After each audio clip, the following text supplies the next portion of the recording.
All right, guys. This is actually my first time doing this, so I'm going to see if everything is the way it's supposed to be. Sound levels here. Let me see, guys. Give me a second. Um, where's my chat box here? Do me a favor, guys. For those who are coming in, put something in the chat box. That way you guys can let me know if you guys can hear me. Let me see.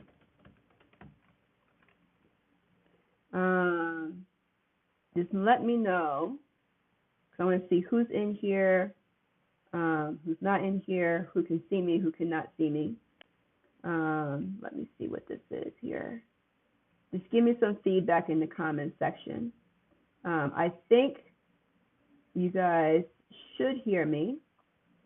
As a matter of fact, I'm going to switch over my microphone. Okay, here. Give me a second. Might be in preferences. Recording, stream video, audio. Speakers. Okay. And then, okay, perfect. You guys can see and hear me, and you guys have access to the comments section. Okay, perfect, perfect, perfect, perfect. All right, because I just switched my microphone over to my computer, because with the headphones, the microphone is a little bit, iffy, but my laptop computer, the microphone is a little bit better. So I want to make sure that you guys can see and hear me. I'm going to switch over to the keys. Can you guys see the keyboard? Let me know if you guys can see the keyboard. I see a thumbs up. Awesome, awesome, awesome, awesome. So I did that by accident, guys. All right, so thank you. Thank you, thank you, thank you, thank you, thank you. All right, so here's the thing, guys. I'm going to give you guys about maybe another 2 to 3 minutes to jump in. So there's a couple of reasons why I'm doing this live. This is actually my first time using a streaming app. So I'm not sure if there's a delay or whatever the case is. But the reason why I am doing this is because, okay, perfect. The reason why I'm doing this is because I'm actually testing out how this thing works. And the reason why I'm testing this out is because we actually have a very special heavy hitter gospel piano teacher coming as a featured or a guest instructor towards the end of May. And he's going to come in and going to teach you guys a free Zoom lesson. He's going to come on my YouTube channel and teach you guys in the same manner that I'm teaching you guys today. So what he wants to do is he wants to do it in the form of YouTube Live. So I've never done YouTube Live before. So I wanted to really kind of use today to kind of test things out to see if everything works the way it's supposed to work. So I figured if I'm going to do an actual test run with the streaming app, I might as well make it a full presentation for you guys. So I'm just checking the sound, everything, and I'm just checking the camera out as well. So I think that there's enough of you guys in here. I wonder what preview mode is. Let me not click some buttons in here and not mess up my own streaming app. So I'm just looking at some buttons. Like if you've seen what I'm seeing on my end, there's a ton of buttons and just all kinds of weird things happening. So I'm just making sure that I have access to the things that I actually need to do my lesson, and I think I am good to go. All right, so it's 8:04. This Zoom shouldn't take any longer than about maybe an hour and 15 minutes. That's kind of my cutoff time.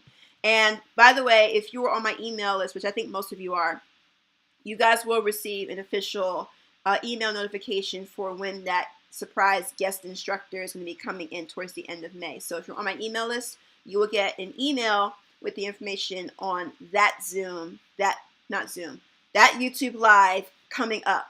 So I wanted to touch today on, now I see some familiar faces in here, which is awesome. I see some of my coaching students some of my former coaching students in here, so welcome. And I see you guys in the comment section, which is great. So thank you guys for showing up. So what I want to do today is, especially for those of you guys who are complete beginners, I want to go over 3 beginner concepts to get you guys in the door when it comes to understanding keys and understanding chords, right? I'm not going to go too deep into it because I don't want to overwhelm you guys. But the thing is, I want to make sure that you guys can understand how chords work on a basic level. And for those of you guys who are my veterans, this would be a good refresher for you guys. And before I continue, this is also my first time doing this. If you guys want to go ahead and, let me see, since we're on YouTube Live and since, you know, people like to monetize their stuff, in the comment section, if you guys want to show a little bit of CashApp support, I want to put my CashApp in here.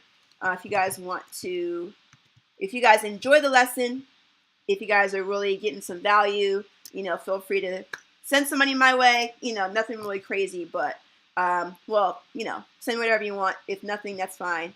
But I just feel like I should just put that in there in case you guys want to show support. So if you do, I would really appreciate it.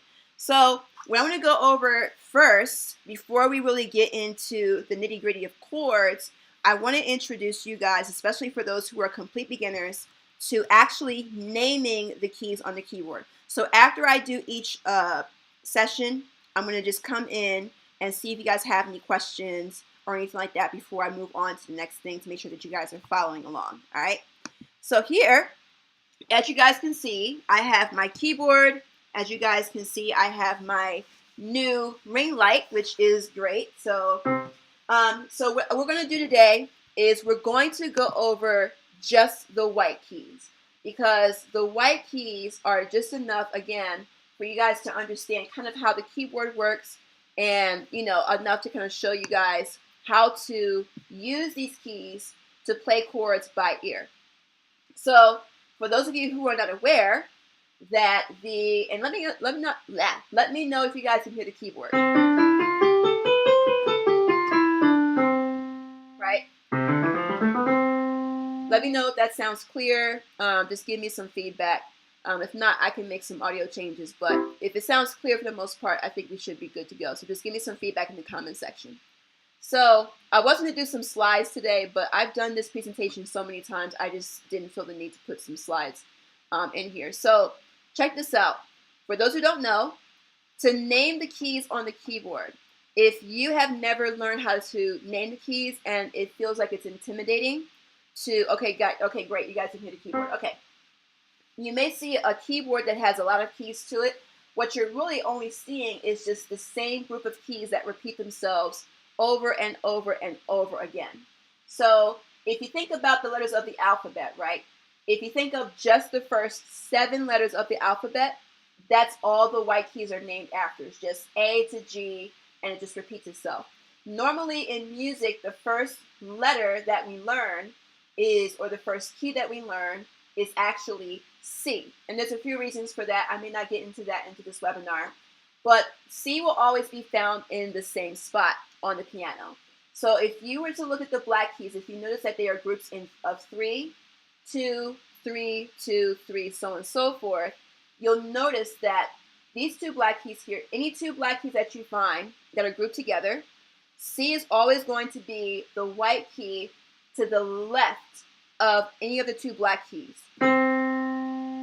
So if you find any 2 black keys like these, like this one, and the white key to the left is C, this one just happens to be lower. And then you have this one over here, which is these 2 black keys here.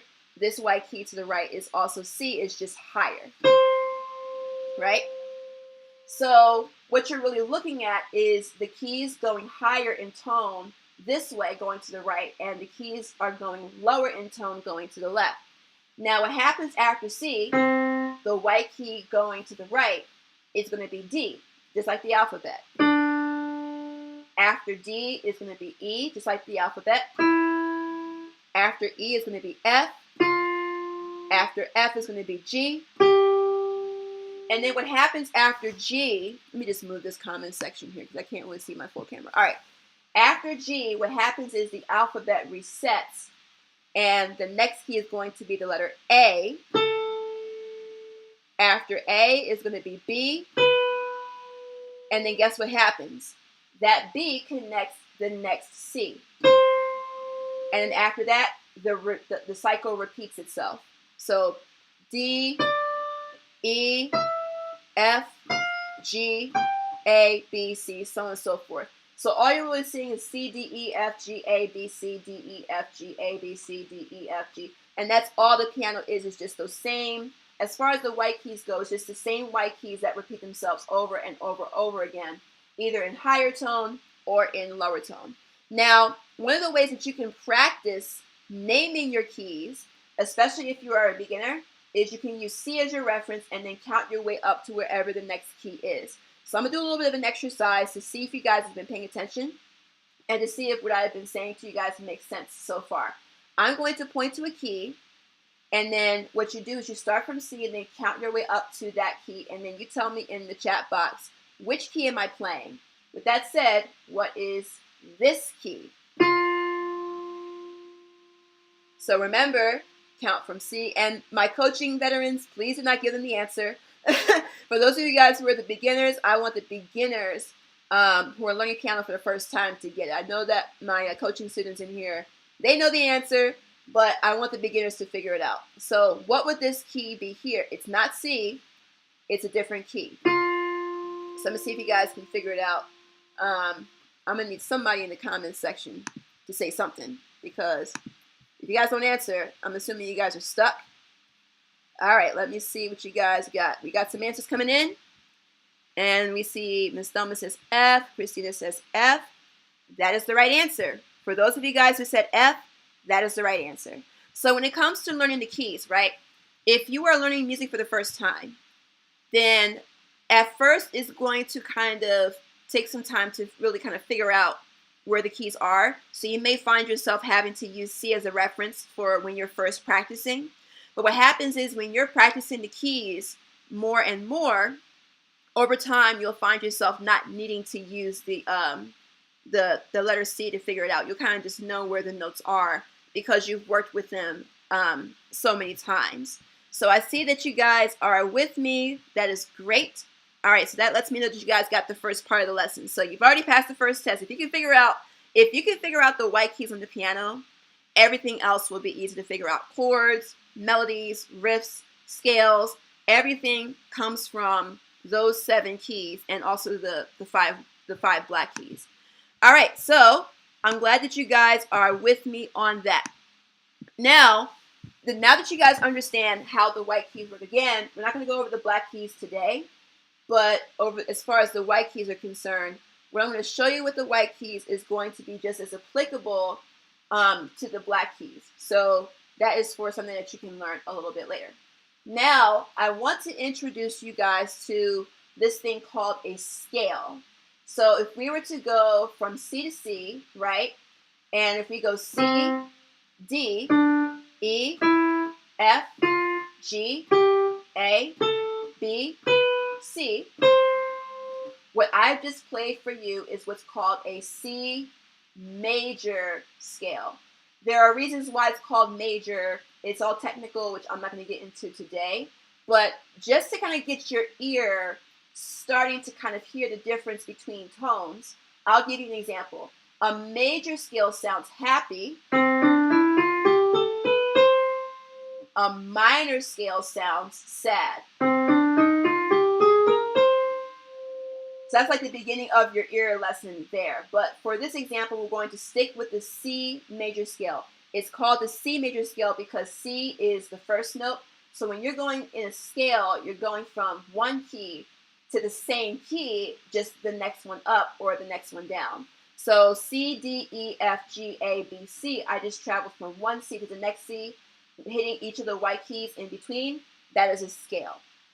Each of the other keys have their own scales as well. So you have the D major scale, the G major scale, the F sharp major scale. Each of these keys have their own groups of scales, but we're not going to get into that today.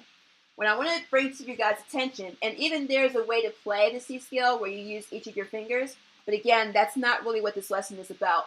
It's really about training your ear to hear what you need to be listening out for when it comes to songs, particularly chords. Now, before I get into chords, you have to understand that each scale has what's called a scale degree. All that means is we are assigning each of the notes in the scale numbers. So it's really simple. So if we're in the C scale, right, the one I just gave you, C, D, E, F, G, A, B, C, in the C major scale, C is scale degree number 1 because its note number is the first note in the scale. D is scale degree number 2 because it's the second note in the scale. E is the third scale degree or note number 3. F is the fourth scale degree.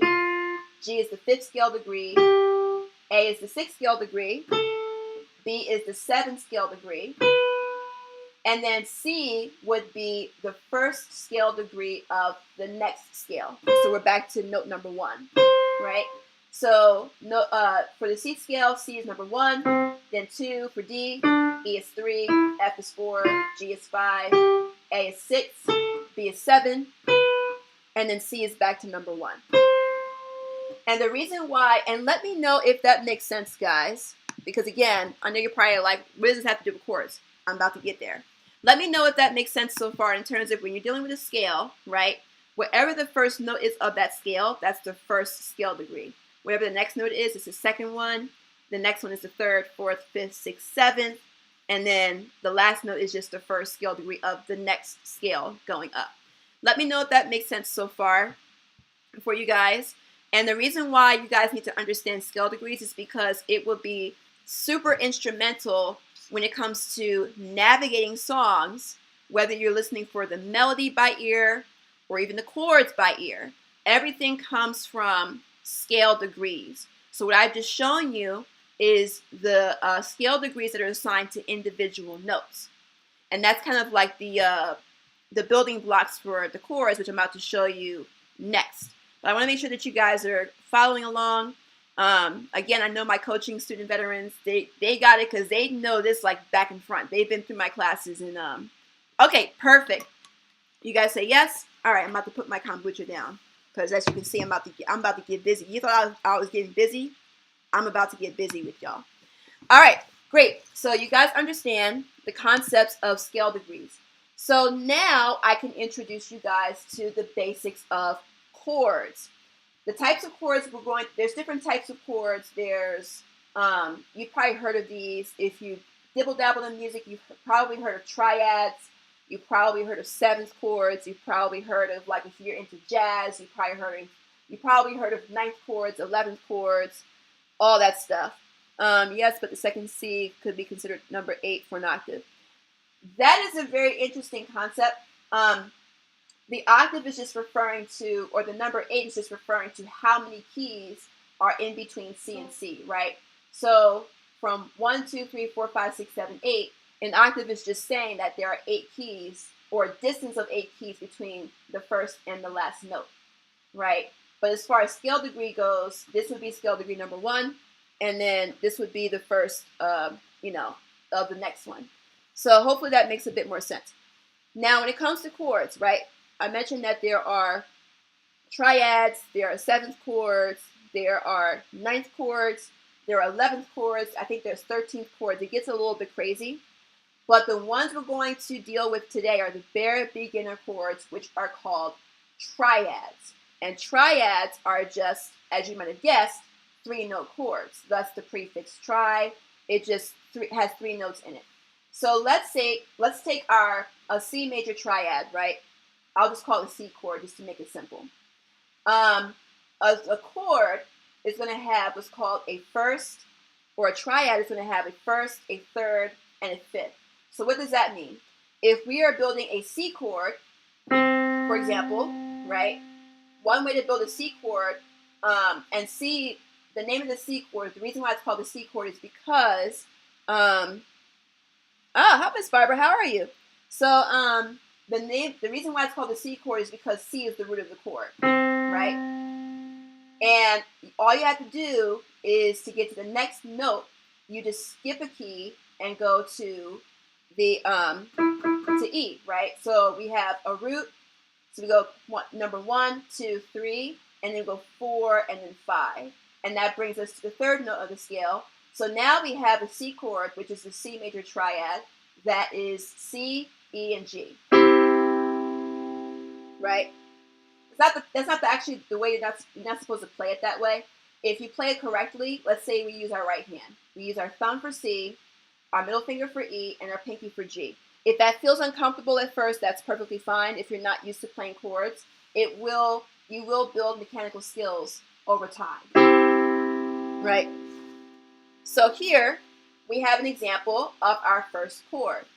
Another example of a chord, let's say if you wanted to build a D chord, right? We start with D, because D is now the root. You skip a key. So here would be like, the first chord, the first note, and it goes 2, 3 from the first note, and then 1, 2, 3, 4, 5, which will give you the next note. So that is a D chord. The actual name is called the D minor triad. Again, I'm not going to get into why the C is called the C major triad and this one's called D minor. That is for a totally different lesson. But the idea is root, a third from the root, a fifth from the root. And then you can do E, the same thing. If you make E the root, you can go 1, 2, 3, and then 1, 2, 3, 4, 5. And then you have E, G, and B, and that's an E chord, right? And then you can do the same for F. You start with F, you skip a key, you get A, you skip a key, you get C, and then you get an F chord. This is like the super stripped down version of how chords can work. Obviously, there's other complexities to it, but again, if you're a beginner, this is where you can start. So you have a G chord, where you start with G, and then you have B, and then you have D. And then if you have A as the root, you want to build an A chord, you can go A, skip a key, you got C, skip a key, you got E. And then same thing for the B chord, you can start with B as the root, skip a key, and then you have B, D, and F, and then you have a B chord. Right? So you can basically start with a root, you skip a key, and you will have a chord. That's basically my point, right? But you're probably wondering, Ayana, what does this have to do with scale degrees? Because just like the individual notes are assigned numbers in a scale degree, the chords that I just played for you also have numbers attached to them.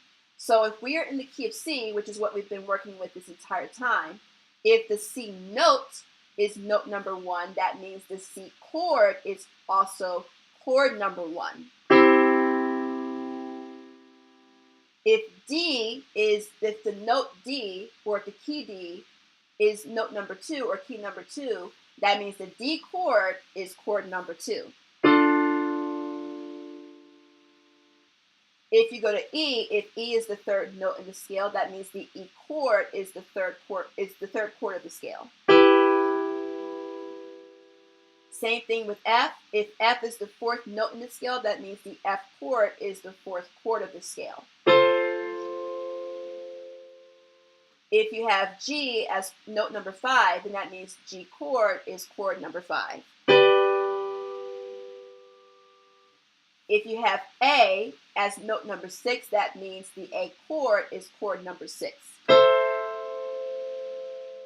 If you have B as note number 7, then that means the B chord is chord number 7.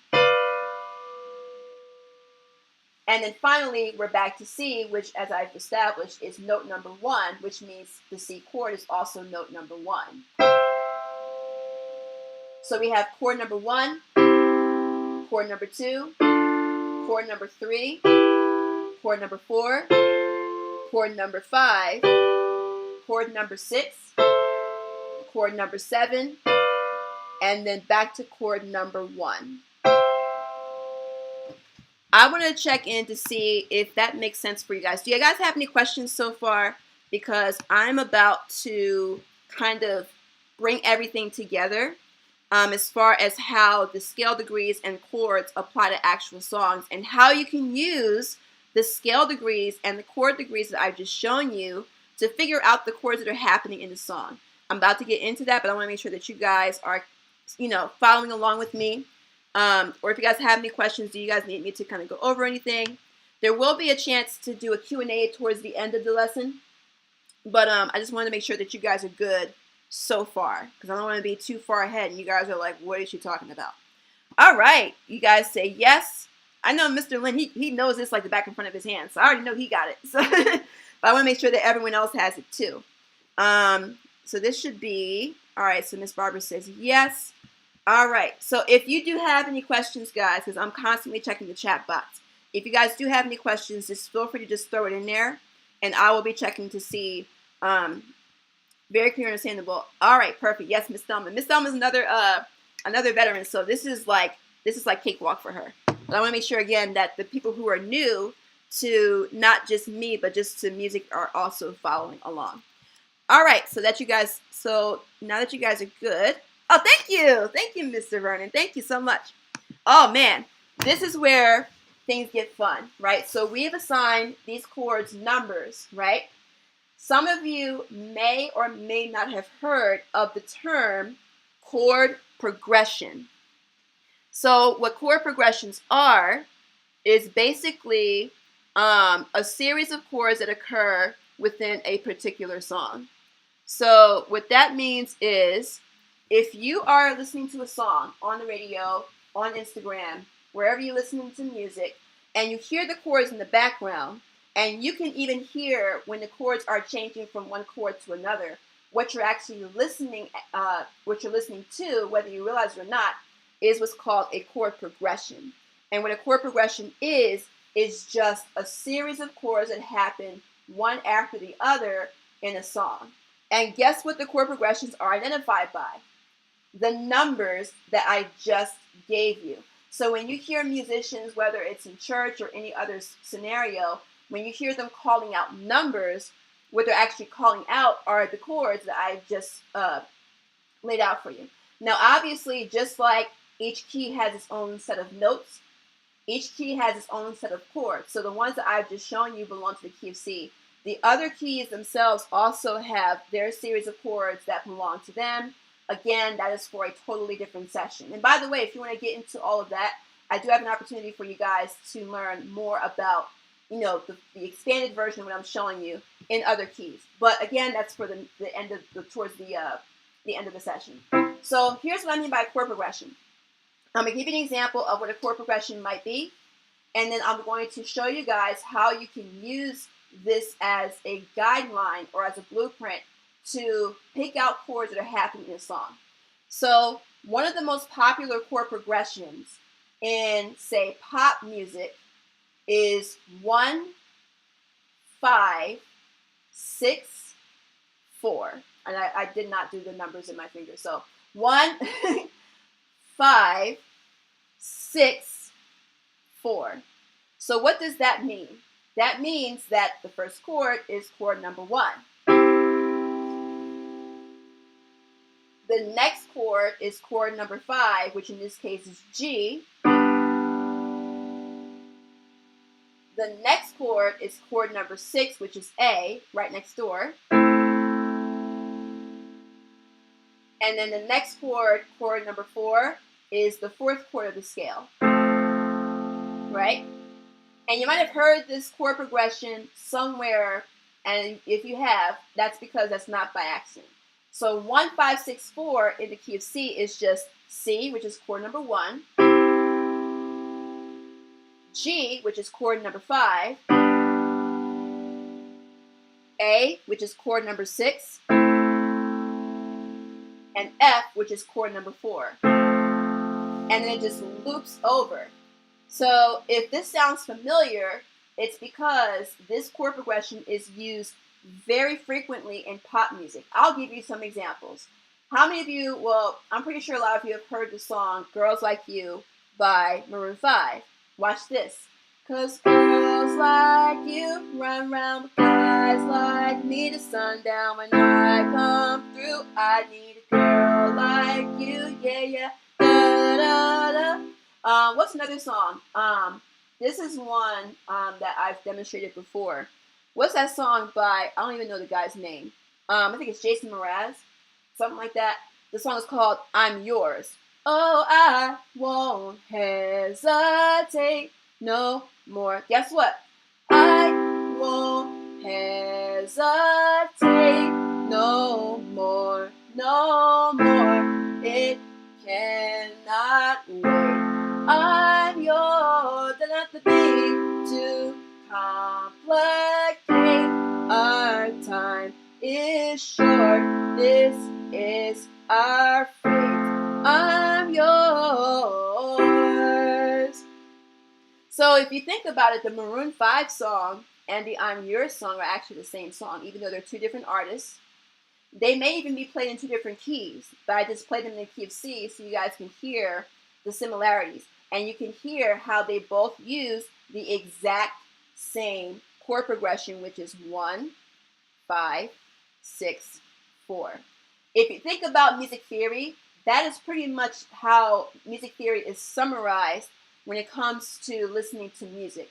All you're really listening for is what chord progression is happening. So when you're listening to a song by ear, right? Now, obviously, this is the simplified version. There are songs that have more complicated chords. There are songs that are being played in other keys. But once you learn those other keys, and once you learn their chord progressions, their scale degrees, their chord degrees, and also more complicated chords, the practice is exactly the same. So let's say that you never heard the Maroon 5 song ever in your life. Let's say that you did not hear what I just played. So if you were to listen to the Maroon 5 song called Girls Like You, what you want to do, and here's how ear training kind of works. Once you've learned the chords, and practicing these chords is going to be key to helping you figure out where those chords land. You have to know what chords you're listening for, and the way to do that is to actually practice the chords that I've just shown you. Or just one example, right? So if you know where to find the C chord, the D chord, the E chord, that is kind of like your library to pull from when you're listening for chords. So let's say if you're listening to the Maroon 5 song and you hear the very first chord, right? Let's say you had no idea what the chord progression was and you have to figure it out. What you do is first you need to figure out what key the song is in. Let's say, in this case, the Maroon 5 song, Girls Like You, conveniently is in the key of C, right? And I'm using that as an example for that very reason. So if you listen to the first part, when he goes, been 24 hours, right? There's a chord that's playing there. What you want to do is you want to go through each of the chords here in the scale. Is it chord 1? Is it chord 2? Is it chord 3? Is it chord 4? And you'll hear, until you get to the right chord, if the chord that you're playing is matching the chord that's being played in the actual song. And that's how you do it by ear. It just so happens that the first chord in the song is chord number 1. Been 24 hours, I need, right?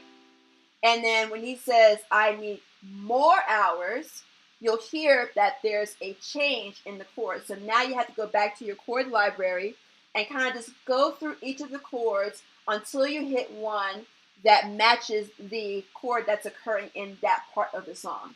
So once you figure out the first chord is chord number 1, and then the next chord, you can just play each of the chords in the scale, the D chord, the E chord, the F chord, and you'll hear if it matches or not. Like you'll be able to hear it pretty easily. And there will be some chords that may sound like it's almost matching that chord. If it sounds like it's almost matching it, I would suggest you just keep going, because you never know. That may not be the right chord. You may keep going and you may hit the chord that actually exactly matches that part of the song.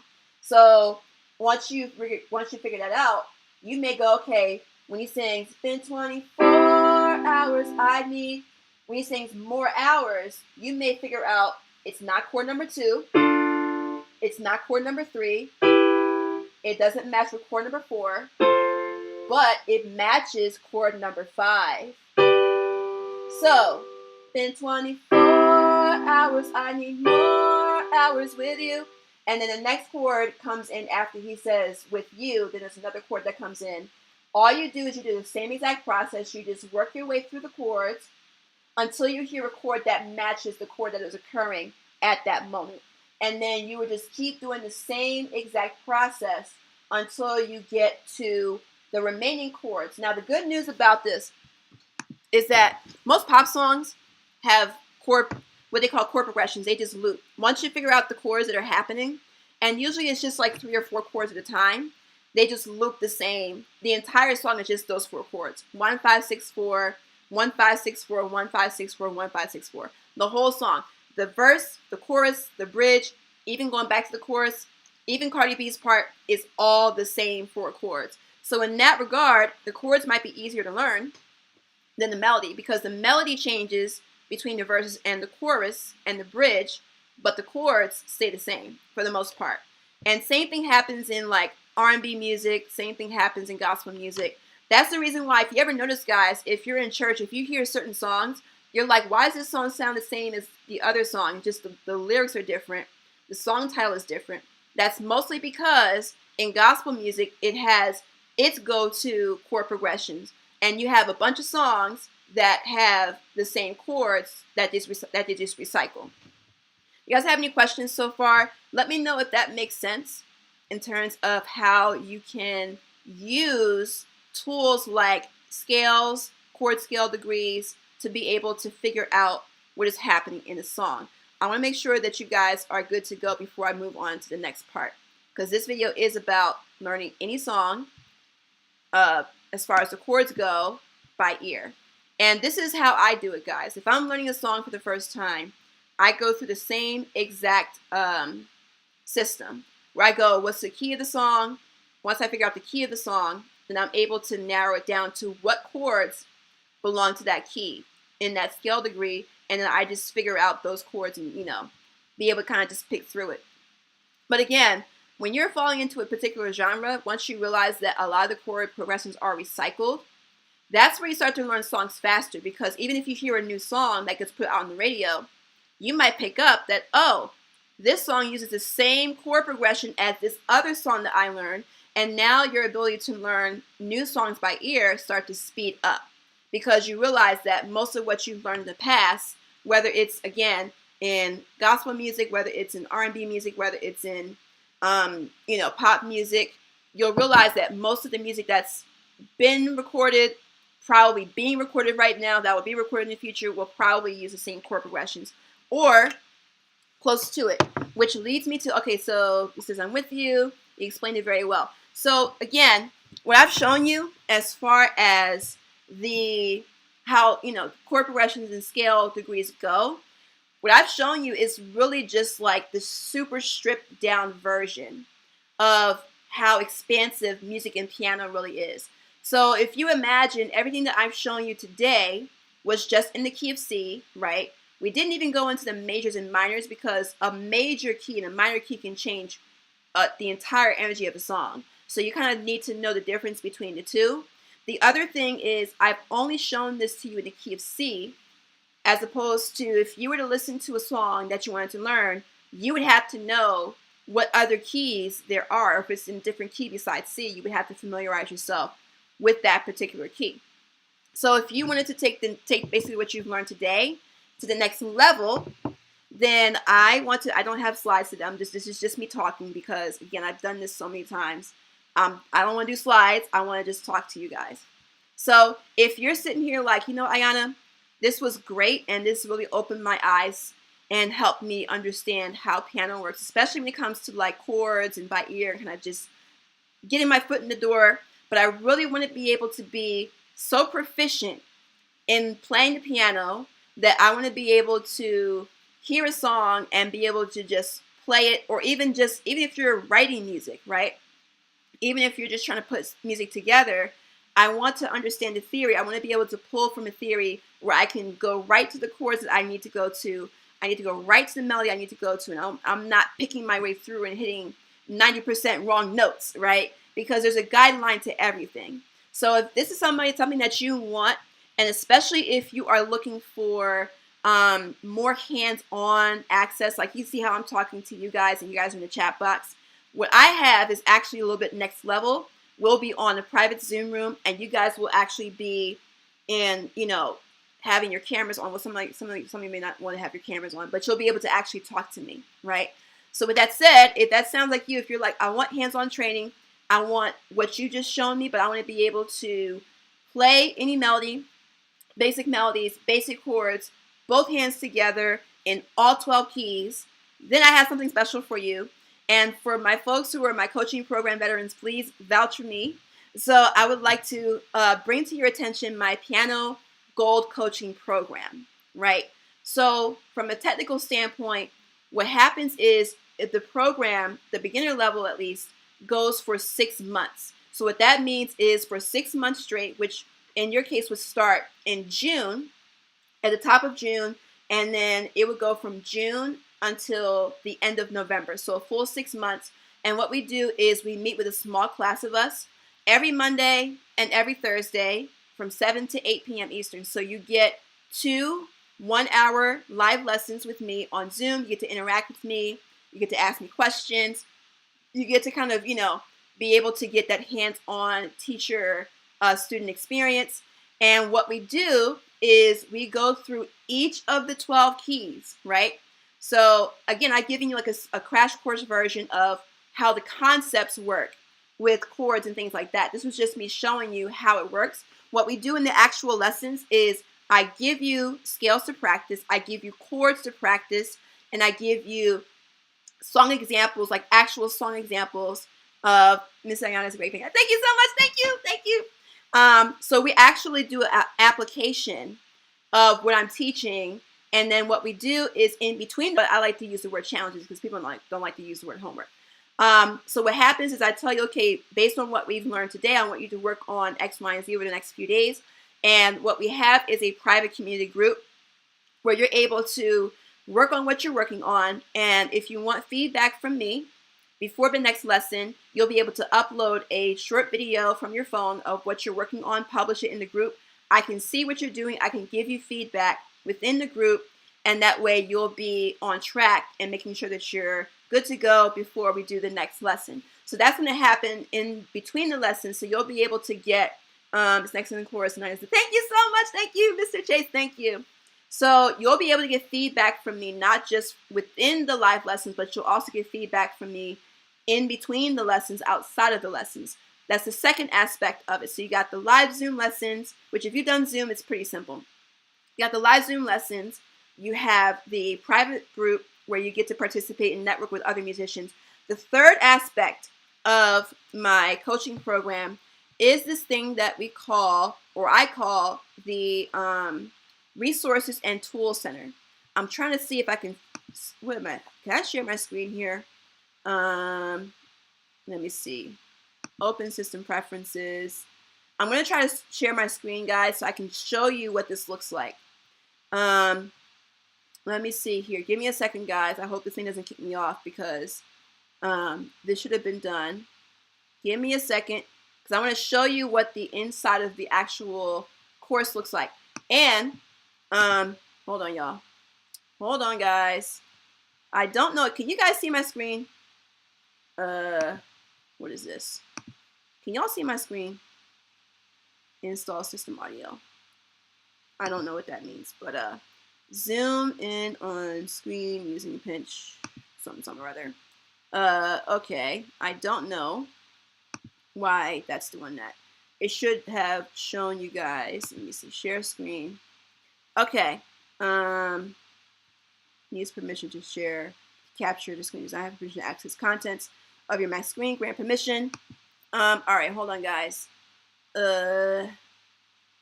Install. That's not what I was looking for. I'm trying to get this thing to show the actual windows that I have open, but I guess it's not going to do that. Let me see. Let me see here. Give me a second. Give me a second. Camera, screen recording. Yeah, it's not letting me click to lock. Let me see, authenticating. 2 seconds, guys. Stick with me, stick with me, stick with me. If I can't do the screen share thing, oh wait, hold on. Let me see if this works. Ecamm will not be able to. Okay, no, we're not gonna do that because it's gonna. All right, so you know what? Forget the screen share. I'm just going to explain to you. So the Resources and Tool Center. Oh yeah, and the live recordings, they're all recorded. So you get to access the recordings after the lesson. So even if you happen to miss a lesson or a few lessons, you want to kind of just catch up or just review what we've gone over, there will be a recording of each of the live lessons. You'll be able to access it within the course. So again, the third aspect of it is the Resources and Tool Center. So if you're the kind of person where you go, you know, Ayana, I like your lessons, but I want something a little bit extra. I feel like what you're teaching is a little bit, it's good, but I need a little bit more. I need next level learning. The Resources and Tools Center is great for you to go the extra mile if you choose to do so. So, for example, in the Resources and Tools Center, they're all pre-recorded videos, close to 100 videos, and what they go over is they go over the scales, the major and the minor scales, separate and both hands, for all 12 keys. It also goes over the chords that, like I showed you how they work in the key of C. It shows you all the chords for all 12 keys for each of the keys, right? And it also goes over this thing called the blues scales. So you ever see people like on the piano at a jazz bar, or if they're on the gospel, or if they're on the organ, and they're doing all that like riffing and running, right? All they're really doing is they're just playing either the blues scale or the pentatonic scale. So in order for you to kind of know how to do those riffs, you kind of have to know those chords or know those scales. So I have demonstrations of the blues scales in all 12 keys to help you get to that next level. So that's the Resources and Tools Center. Again, for each key, there's like a catalog of pre-recorded courses that go over, or pre-recorded videos that go over the scales, major, minor, the chords, their inversions, different ways to play those chords, the blues scales for each of the 12 keys. So there's a ton of videos in there. If you want to just jump ahead and just, learn some extra stuff, that's just to kind of help you along in the class. Now, what happens is if you want to enroll, right, the way it's going to work is this. And I do have a special going on. I talked to some of you guys earlier today. So the way it works is upon enrollment, you guys will get access to what is called the resource. I'm tripping over my words.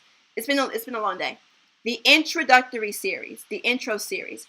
If you guys have noticed, when you registered for this YouTube Live, you should have gotten an email saying to activate your introductory series. So what happens is when you enroll, you want to take between now and the end of May to go through the intro series, which is about 8 videos. They're about 15 minutes long. The videos themselves are not that long, but the reason why you need that span of time to go through the intro series before the live lessons is because you have to practice what those videos are teaching. It takes about a month to get through the videos in terms of just applying it. And then once the live lessons start for you in June, you'll be able to hit the ground running because the intro series goes over all the basics of theory. So everything that I've shown you today, it kind of breaks it down a lot more. It goes over the basics of scales, major and minor. It goes over all of that. It goes over chord progressions. It goes over how to play both hands together, how to put melodies together, how to put chords together. It gets you through that door, and then once the live lessons start, you'll be able to go in and be able to keep up with the class. So the intro series is what's going to happen first upon enrollment. And again, for those of you guys who registered for this YouTube Live, I actually have already given you access to the introductory series. I don't know if you guys have noticed that. And I normally don't do that. I only really give access to the intro series to people who have fully enrolled in the program because that's just fair. But again, because you guys have shown up, you guys are committed to this, I said, okay, I want you guys to at least get the process started when it comes to learning piano. So if you have not had a chance to go through the intro series, if you have, great.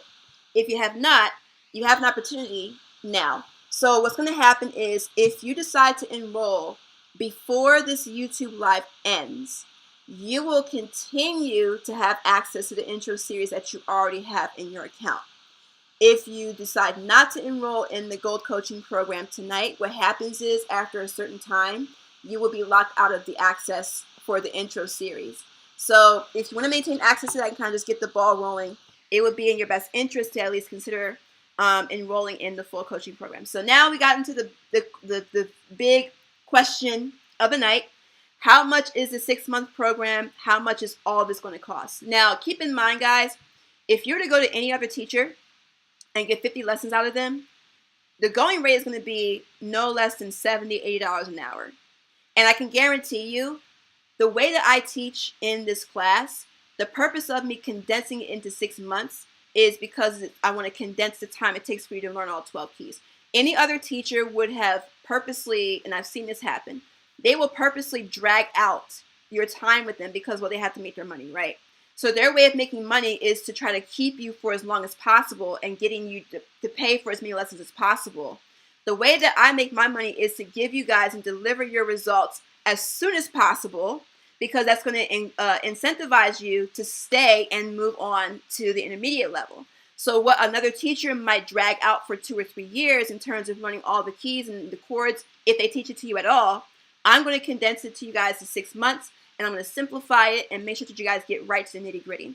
So with that said, as you can imagine, if you do the math, $70 to $80 an hour per lesson with any other teacher who won't give you what I'm teaching you, you're probably looking at what's 80 times 50, guys. That's what, close to $4,000 in lessons? It's close to $4,000. And again, they'll probably give you more lessons to get you the same information.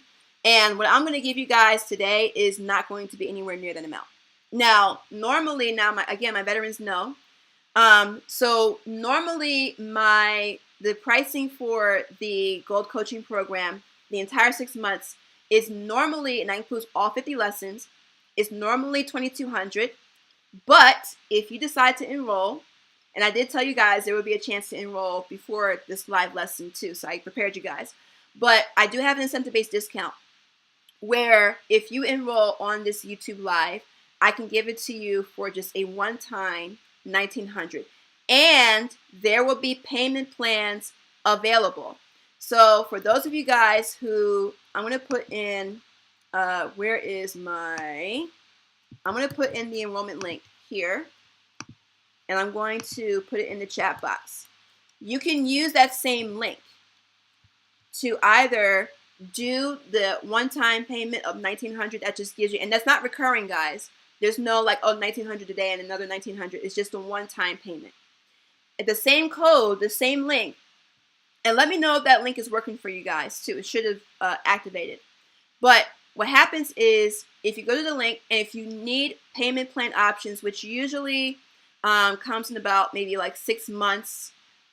If you guys have ever used the buy now, pay later programs like Affirm or Afterpay or what's the other one? Klarna, it's pretty much the same thing. When you go to that website, when you go to that link, you're going to go to a checkout page. And if you need the payment broken up, what you're going to do is you're going to go to the checkout page and you're going to scroll down under where it says payment information. You're going to see the fields where it says credit cards, debit card, or whatever. You're going to scroll under that field and you're going to see the buy now, pay later options. The one that you're going to choose is Affirm. When you click Affirm, that credit card field thing should disappear. And the reason why I say use Affirm is because Affirm is the only one that I know of right now that allows you to break up that payment into longer monthly terms. So the other ones are like Pay in 4, where you have to pay 25% up front, another 25% in 2 weeks, and some other weird stuff. Affirm is the one that allows you to break it up into longer periods, like 6 months. Sometimes they'll offer 12 months, sometimes they'll offer 24 months, 36 months. So what happens is, and I really wish I was able to share my screen. I should have tested that before I got on this live, but that's okay. Again, on that checkout page, you scroll down. Under the credit card fields, you'll see Affirm. You select that. The credit card field should disappear when you select the Affirm option. Once you select the Affirm option, you go down, you put your contact information. You'll ask for like billing and address and things like that. Then once you put that information in, at the bottom, it'll say enroll. It will not charge you anything because it has not collected any information. What's going to happen is it'll take you to Affirm's portal where you'll create an account with Affirm. And there's no impact on credit, guys. In case you're wondering, like, is this going to show up in my credit report? It will not. So that's one huge perk. That's one of the other reasons why I like to use Affirm. So Affirm is going to take you to another page where it'll be like Affirm. It's going to ask for your phone number. If you already have an account with them, it should pull up your account based on what you put in. If you're creating a new account with them, it may ask for like other little pieces of info, like last four of your social, estimated annual income, whatever the case is, like nothing too crazy. And then once you put that information in, then on the next page, it should show you different payment options that you can choose from. So it may give you like a 6-month option. It may give you a 12-month option. It may give you a 24-month option. It's going to be different for each person. So, I can't really tell you what the exact numbers are going to be, but it'll give you the options there. So you would select an option that works best for you. For I think that the longer terms, like 12 months, there may be like a small amount of interest, but it's not like anything crazy. For example, for $1,900, the most amount that they've charged in interest total is maybe like a couple $100. So the total amount was maybe like $2,100 for the whole thing. So the interest isn't like super crazy from what I've seen. So once you select the payment option, then you click continue, and then that's when you'll enter your card information. You should be able to choose between bank account, card information, that sort of thing. And then once you put your payment information in, then you click confirm. And then from there, you should receive a confirmation, a thank you page. You'll see a message from me, a video from me saying welcome into the program, all that good stuff. And then you'll receive an email with instructions on how to access the course portal. And so what's going to happen again is the first step is you need to go through the introductory series. And then towards the end of May, you will start to receive the notifications for the Zoom information for the Zoom classes. So that will be towards the end of May, and then you'll just get the reminders for the Zoom classes 2 times a week up until the end of November. And then that's pretty much as simple as it gets. So again, you guys have until the end of this YouTube live to take advantage of, and there is a timer on that discount code. So we try to come back next week and be like, oh, I'm going to just save this code, then, you know, save it for later. It's going to be the full amount, guys, so don't try it. But I'm going to give you guys a little bit of time while you guys are looking at that. Oh, yeah, one more thing. If you guys are finding that you are having trouble with the enrollment, sometimes technical issues can happen. What you can do is you can book an onboarding call with me, and I can walk you through the enrollment process if you need more one-on-one help. I will put in the link to book that call with me. I just posted the link in the comments section or in the chat box. If you guys, again, if you need more one-on-one assistance when it comes to the checkout process, the Affirm process, just click the link that I just put in the chat box under the enrollment link and just book an onboarding call with me, and I'll be able to walk you through the process, you know, from there. So I'm going to buy y'all some time. So here's the thing. So the recap of what I talked about today, I've gone over the basics of how to, you know, understand piano, but also take what you've learned and basically figure out how chords are interpreted by ear. So the first thing that I've gone over, and by the way, guys, I'm opening the floor for you guys to put questions. It's like a little Q&A. Put your questions in the chat box. And if you need me to review anything, again, feel free to let me know. If you have any particular questions, even if it's not about anything that I've covered in this live, let me know in the chat box. If you have questions about what I've covered, what I haven't covered, or if you have questions about enrollment, let me know in the chat box. So while you guys are doing that, I'm going to just do a real quick recap of what we've covered today. So we've covered, obviously, naming the white keys on the piano. We go over the black keys, obviously, in the coaching program. That's actually in the intro series. So you get the full span of how the piano works. The other thing that we've talked about is the scale degrees, how a scale works using the key of C as an example, the C major scale, right? And then we also talked about how the scale degrees play a role in understanding chords. And we just talked about basic 3-note chords, you know, with the 1, 3, 5. There are chords that have more than 3 notes to them. So you have 7th chords, which have 4 notes to them. You have 9th chords, which have 5 notes to them. You have the 11th chords, which have 6 keys or 6 notes to them. Again, it gets kind of crazy and complicated, but we would be here all night with me explaining how those chords work. If you decide to enroll in the program, we do a little bit more, not a little bit, a lot more on the 3-note chords and how they play in every single key. If you decide to move on to the intermediate level, that's when you start to get into the more complicated, like the 7th chords. And those are the ones that you hear in genres like R&B music, like the ones that are richer, as some of my students like to call it, richer chords. You hear them in R&B all the time. You hear them in gospel all the time. So those are where the 7th chords are normally used. Pop music doesn't really use 7th chords very often. They kind of stop at 3-note chords, which is why pop music is generally easier to learn for beginners. And then once you get to the more advanced stuff, you get into like the R&B, the gospel, the jazz, the blues, those genres. So we talked about that. And we've also talked about chord progressions, which is really big in pretty much any genre that you go into. Chord progressions are heavily used in each genre. So I was just giving you guys an example of how chord progressions work and how you can use the scale degrees and the chord progressions to figure out by ear what is happening in a song.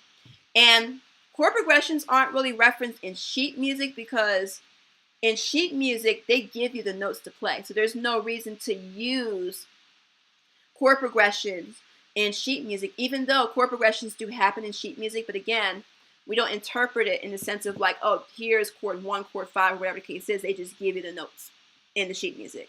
So, reading sheet music, or sight reading as we call it, that's a totally different aspect of music. We don't really cover sight reading too much.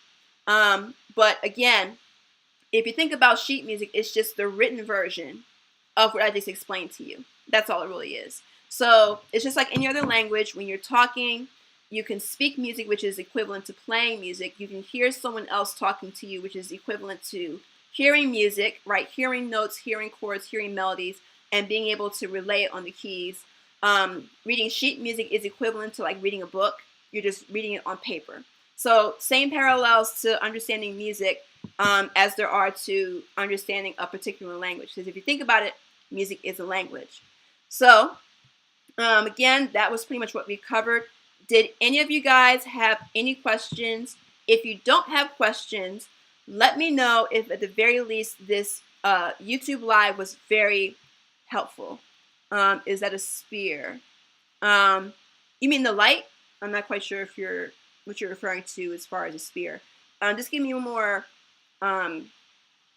insight of what you mean by a spear.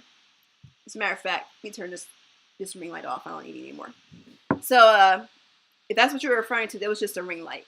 That's the circle. But let me know if that's what you were referring to. But other than that, while I'm waiting for that question to come in, did you guys, let me ask it this way, did you guys enjoy the YouTube live that I've done today? Was everything that I talked about understandable? Was it easy to kind of, digest? I know that was a lot of information in one lesson. We've been here for about an hour. And because I want to make sure that the way I'm teaching you guys is getting across to you, even though I kind of skipped like 300 different lessons to kind of get you guys what's the word I'm looking for? The skinny, so to speak, right? So this was very informative. We can see your cursor moving. Really? I didn't know that. I wasn't even moving my cursor. That's really interesting. Okay, I need to look into why that's happening. I was never using my cursor. So, not quite sure why that's going on, but I'm gonna have to look into why that's happening. I may have to do another YouTube live just to kind of get all the kinks worked out. But yeah, okay, perfect. Thank you so much. I'm glad that you guys enjoyed it. So again, this was really just to do a test run. I wasn't quite sure what I was going to cover. But again, this is my first time, A, using YouTube Live, and B, using a streaming service, having difficulty enrolling and hearing you at the same time. Okay, Mr. Vernon, if you need help with the enrollment, I'm actually kind of done. So even if you just kind of, you don't need to hear me talk anymore, you can just go ahead and enroll. And so I'm not going over anything else. If you don't have any other questions, you can just go ahead and just, enroll. Even if you have to close out of the Zoom, or I keep saying Zoom, the YouTube, to finish enrollment, then you can do that. If you're having difficulty, then you can just book a call with me. I'll be free over the next few days or whatever to help you with enrollment. So I enjoy practicing the 1, 5, 6, 4 chord progression using. Yes, exactly. That's the exact chord progression. One more thing, because I'm gonna buy you guys some time. Play something. Yes, perfect. YouTube Live. Awesome. Okay, you know what? Here's the only thing. I'm a little bit skeptical of playing something, because you know how YouTube has that copyright thing going on, where if they inspect the video and if they hear me playing something that like just playing something straightforward that sounds like an actual song, they may take down the whole video. So I'm very skeptical of playing something on the YouTube live. You know what? Here's what I'll do. I will play a chord. I'll play some chords. I'm not going to play the melody. But you guys may have heard this song in the past. But I'm going to just kind of, you know, play some chords, like some rich chords for y'all. Let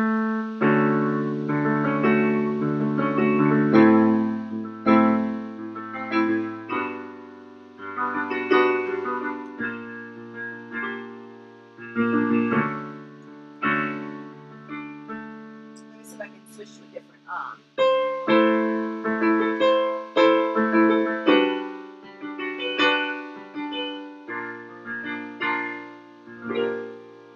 Does that sound familiar, guys?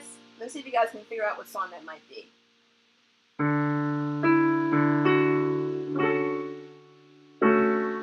Those are some 7th chords for y'all. Let me see.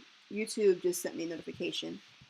But yeah, that was actually one of the songs that we demonstrated in, I think I used that in a different live, but that's just something I kind of just want to play. It is an actual song. I'm not going to say what it is because, again, I don't want YouTube to strike me on my first YouTube live.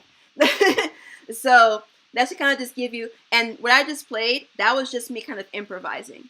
I was kind of just picking out, you know, because again, it's chord progressions, right? It's the same chord progression, but all I did was I just mixed up the notes. So again, I used the chord progression in my mind as a template, and then I just switched up. I just rearranged the notes from those same chords and just made a different sound. So that's an example of improvising, which we do a little bit of in the coaching program too. So let me know, Mr. Vernon, if you are still having issues with enrollment, because again, I can be more than happy to help you after the YouTube live is over. While I'm listening, while I'm hearing from him, did you guys have any other questions? I'm glad that you guys did this, or I'm glad you guys enjoyed this. I know there's like 3 of you guys left, so I'm going to go ahead. I know it's 9:08. Actually, Mr. Vernon, did you want to just go ahead and hop on the call after the YouTube live? Did you want me to call you after the YouTube live is done? Because I can just call you from the same number that I called you from earlier, and then I can walk you through the rest of the process. Let me know if that works for you, because other than that, I'm pretty much done. So just let me know if that would be more practical for you to move forward. Well, I'm waiting to hear back from him. Yeah, so I think that's pretty much it, guys. This was my first YouTube live, so I'm not quite sure how it's going to go out into the YouTube universe. And again, I didn't only do it for, you know, test run, but I figured you guys would get some value out of it. Yes, Mr. Chase, absolutely. Have an amazing evening. And yeah, so I did this because, hold on one second. I'm going to tell this person to call me back in 5 minutes. So basically, again, one of the reasons why I did this YouTube live is because I have a very special heavy hitter gospel instructor coming at the end of May. He's going to come in and he's going to do a YouTube live with you guys. So if you're on my email list, you will get a notification to sign up for that free YouTube live. He's going to come in and teach you guys beginner level gospel concepts. So it's really, really cool. But again, he wanted to do it in the form of a YouTube live versus a pre-recorded lesson. So I want to come on here to do a real quick test run. And I said, well, if I'm going to do a test run, I might as well make it a full YouTube live video. So Mr. Vernon, what I'm going to do, actually, Mr. Vernon, I'm going to go ahead and close this out, but I'm going to give you a call, because I do have your number, to see how you're doing with the enrollment process. So I'm going to go ahead and close this out, guys. And thank you guys for being a good sport. I'm glad that this video was helpful. And I look forward, what's the chord progression for gospel music generally? Oh, that is a very, very good question. So there are, it really depends. So, because, okay, I'm trying to figure out how to explain this. Now, I'm not like a gospel wizard, which is part of the reason why I'm having someone else come in and do it. But I know that there's a particular chord progression that happens for praise and worship songs, right? Call and response, as we call them. I think there's a couple of them actually, but there's also a different chord progression for worship music. And then I love that. You guys in the chat box. There's also a chord progression that's different for shouting music. So that is a good question. I'm actually going to save that question for our guest instructor that's going to come in and teach us on another YouTube Live at the end of May. So I will forward that question to him and see if he might be able to incorporate that in what he will be teaching, which again is beyond my knowledge of gospel. So I will do that for you, Miss Thelma, and make sure that he will put something together to help you with that question. So again, Mr. Vernon, I want to be on your call list also. Okay, so Mr. Jennings, I can't tell if you're a guy or a girl. What I'll do, if you want to be on your call list, if you want to be on my call list, let me see. I just posted the link in the chat box to book the call. So if you click on that link and if you book a day and time, that will lock you in. That will actually schedule you for a day and time to book a call. Let me know if that link works. I'll stay for like a couple minutes just to make sure that you at least can book a call. Let me see here. Yeah, let me know if that link works for you. The onboarding call that I just put in the chat box for you. I'll just wait until that whole thing works for you, and then that way I know that you guys are good to go. Oh, Mister, okay, perfect. I don't want to be like calling you the wrong gender. Be like, no, it's Mrs. It's okay, good. Yeah, so let me know if that onboarding link works, and then we will go from there. I want to make sure that you at least have a call booked before I end this Zoom live, because it does pop up in my my calendar when someone books a lesson. Greatly appreciate the lesson, Miss Ayana, your willingness to support me in learning to play gospel music on the piano. Absolutely. Because again, I wouldn't be doing my job if I didn't, make sure that you guys got exactly what you needed. As far as, because most of what I teach guys is based on y'all's feedback from me. Because I can assume what you guys are looking for, which could be completely off. I just turned the ring light off. Which could be completely different than what you guys actually want.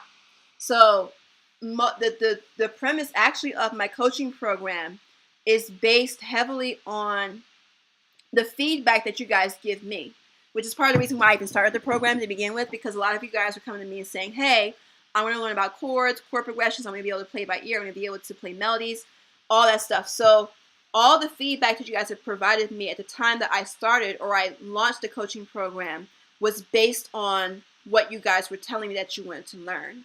Because otherwise, what's the point of doing the program if I'm not teaching you guys what you guys are requesting? So, Mr. Jennings, let me know if that link worked for you. Oh, I do see that you have booked for tomorrow. Okay, perfect. I got you for tomorrow. So I did get your booking, so you guys are good to go. Mr. Vernon, I want to give you a call. I have your number. So I'm going to go ahead and call you if you're still here after the session is over, after this live is over. And Mr. Jennings, I will talk to you tomorrow at 6 o'clock. All right, guys. You guys have been wonderful. Thank you so much for helping me through this Zoom live, even with my little technical difficulties. I may do another one just to kind of get through all the kinks before our major Zoom live coming in May, which I'm really excited about. All right, guys. So I will see you guys very soon. There will be a replay of this posted in the YouTube, on my YouTube channel. You guys will receive, it will be the same link. If you guys have the same link, it's just the same link. So for those of you guys who have missed it, you guys will receive a link tomorrow, once again, for the actual Zoom live. All right, guys, I'm done. My voice is dying. I will see you guys very soon. All right, take care, guys.